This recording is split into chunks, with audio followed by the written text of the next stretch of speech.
are two kinds of people who say, if I end up dead, it wasn't suicide. Paranoid men, and men who know something.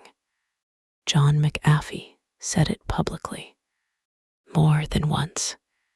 He even tattooed a single word on his arm.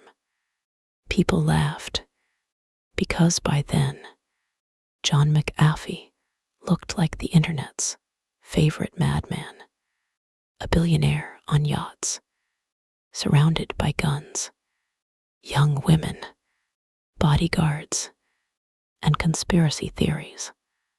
But on June 23rd, 2021, just hours after a Spanish court approved his extradition to the United States, John McAfee was found hanging in his prison cell.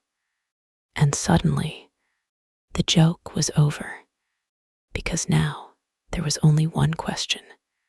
Was he insane? Or was he trying to warn everyone? This story does not begin with money. It begins with fear, the kind of fear a child feels when home is the most dangerous place in his life. John McAfee grew up with an abusive alcoholic father, violent, unpredictable, always one mood, swing away from disaster.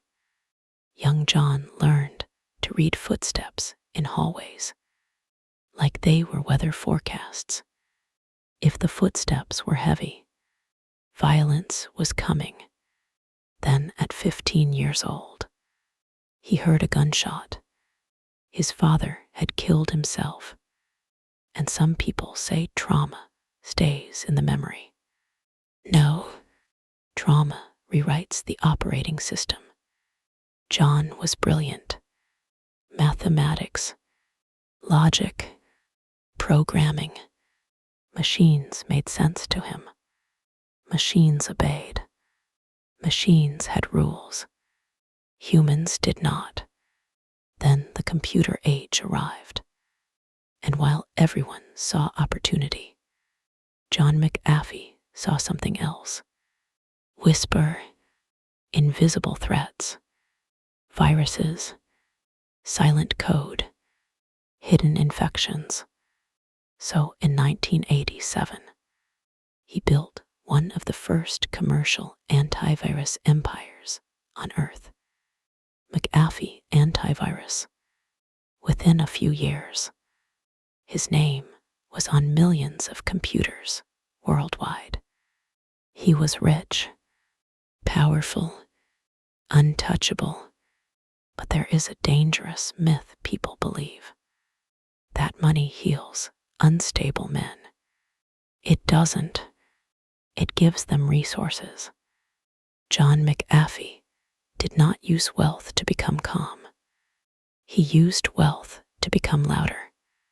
More drugs, more guns, more women, more stimulation, more risk. Friends noticed something unsettling. He could not tolerate ordinary life anymore.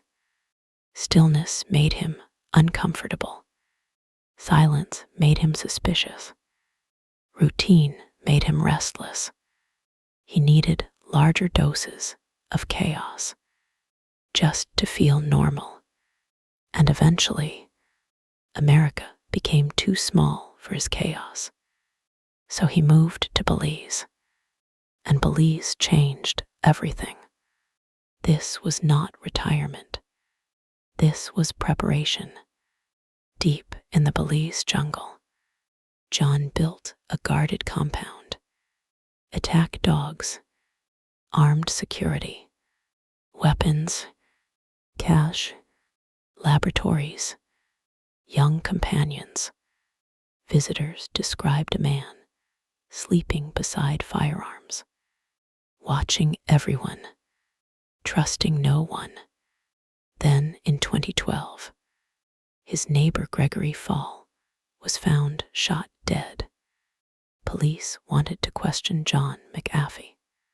John disappeared into the jungle before they arrived. Think about how insane that image is. A cybersecurity billionaire hiding in tropical forests with guns, giving interviews while on the run. This was no longer eccentricity. This was a man living as if the world was already hunting him. John McAfee never really stopped moving. Country to country, boat to boat, airport to airport, always relocating, always tweeting, always warning. To some people, he looked ridiculous. To others, he looked terrified. And maybe he was both, because paranoia becomes hard to separate from reality when you actually do have governments building cases against you. John McAfee never really stopped moving. Country to country, boat to boat, airport to airport, always relocating. Then came cryptocurrency, and John McAfee found believers again. His tweets moved markets. His endorsements made strangers rich overnight. People treated him like a digital prophet, but prosecutors claimed he was secretly being paid millions to promote coins while cashing out behind the scenes.